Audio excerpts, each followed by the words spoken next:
Agrigento, nella sede dell'OPI, l'Ordine delle Professioni Infermieristiche, si è svolto un convegno sul tema il politrauma, dal soccorso primario al ricovero in terapia intensiva, multidisciplinarietà e competenze infermieristiche. L'argomento di oggi viene affrontato qui all'Ordine Provinciale degli Infermieri, il trauma in tutte le sue sfaccettature.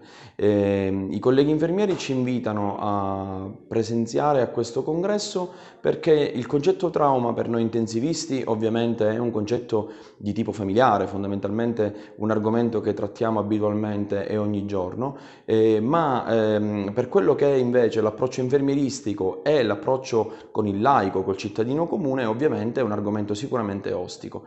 E l'obiettivo di oggi è fondamentalmente quello di cercare di far crescere negli animi dei soggetti laici e soggetti infermieri, soggetti sanitari non medici, quello che è il migliore approccio nella gestione di questi soggetti affetti da patologia legata a un trauma, a un politrauma, a un incidente stradale, una caduta dall'alto e così via, che possono determinare purtroppo conseguenze patologiche tali da portare anche al decesso. La figura dell'infermiere all'interno dell'ospedale è molto importante quando arriva un paziente politraumatizzato, è quello incominciare intanto a stabilizzare il paziente da un punto di vista infermieristico, quindi parametri e tutto quello che c'è da fare. Quindi diciamo che occupa un ruolo abbastanza importante nella gestione del paziente traumatizzato, ma anche sul territorio è più importante anche la figura infermieristica. Perché sul territorio, a volte nel nostro territorio, l'ambulanza con infermiere è una di quelle ambulanze che arrivano prima rispetto anche a un'ambulanza medicalizzata che magari arriva anche da più lontano. Un sistema di emergenza-urgenza sicuramente che ha bisogno di una rete territoriale efficiente per poter funzionare.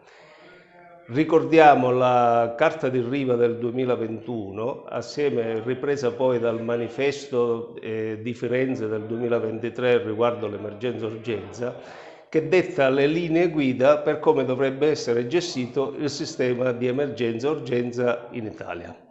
Ci dovrebbe essere un sistema uniforme, capace di garantire a tutti i cittadini un'uniformità di interventi sanitari. Per fare questo ci vuole una rete territoriale efficiente e l'infermiere di famiglia potrebbe dare un contributo notevole a far sì che la rete territoriale sia efficiente a garanzia dell'utenza.